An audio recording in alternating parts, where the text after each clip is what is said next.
Setiap bangunan rumah selalu dimulai dari sebuah mimpi. Kita membayangkan rumah yang nyaman, indah, dan jadi tempat pulang terbaik. Tapi sebelum mimpi itu jadi nyata, ada satu tahap yang tidak boleh dilewatkan, yaitu tahap persiapan.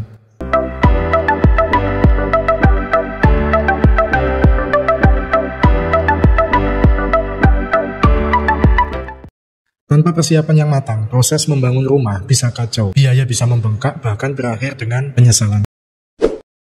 Oke, saya akan bahas bagian satu, yaitu lokasi dan legalitas. Bayangkan, kamu sudah punya sebidang tanah. Pertanyaan pertama yang harus dijawab adalah, apakah tanah itu benar-benar siap untuk dibangun? Hal pertama yang wajib dicek adalah legalitasnya. Pastikan sertifikat tanahnya jelas, tidak dalam sengketa, dan sesuai peruntukan lahan. Banyak kasus orang membangun rumah di atas tanah yang ternyata bermasalah. Akhirnya harus berurusan dengan hukum.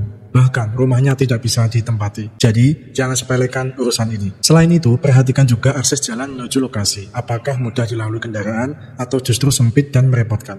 Bagaimana kondisi lingkungannya? Amankah atau rawan banjir? Dan jangan lupa arah matahari. Kedengarannya sepele, tapi posisi matahari bisa menentukan kenyamanan rumah, pencahayaan alami, bahkan suhu ruangan di dalamnya.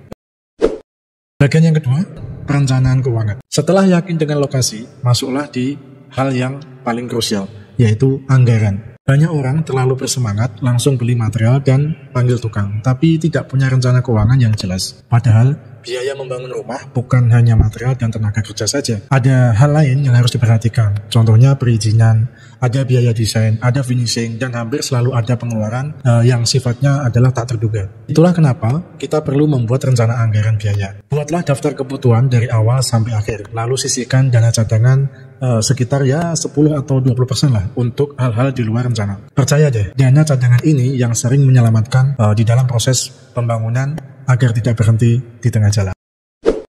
Bagian yang ketiga, yaitu perencanaan kebutuhan rumah. Selain uang, kita juga harus memikirkan kebutuhan rumah itu sendiri. Rumah bukan hanya untuk hari ini, tapi juga untuk beberapa tahun ke depan. Misalnya kalau saat ini cukup dengan 2 kamar tidur. Coba pikirkan bagaimana kalau nanti keluarga bertambah. Apakah butuh ruang kerja, garasi, atau taman kecil di halaman belakang? Lalu perhatikan juga sirkulasi udara dan pencahayaan alaminya. Rumah yang sehat bukan yang mewah, tapi yang punya ventilasi cukup dan tidak pengap. Inilah pentingnya tahap persiapan. Kita tidak hanya membangun bangunannya saja, tapi juga merancang kehidupan di dalamnya.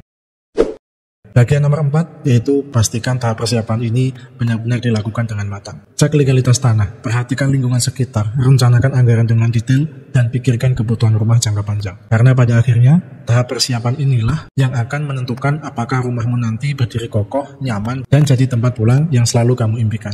Kalau kamu suka konten seperti ini, jangan lupa untuk like, subscribe, dan nyalakan tombol loncengnya. Demikian video kali ini, semoga bermanfaat. Saya akhiri, Assalamualaikum warahmatullahi wabarakatuh. Salam 5 waktu.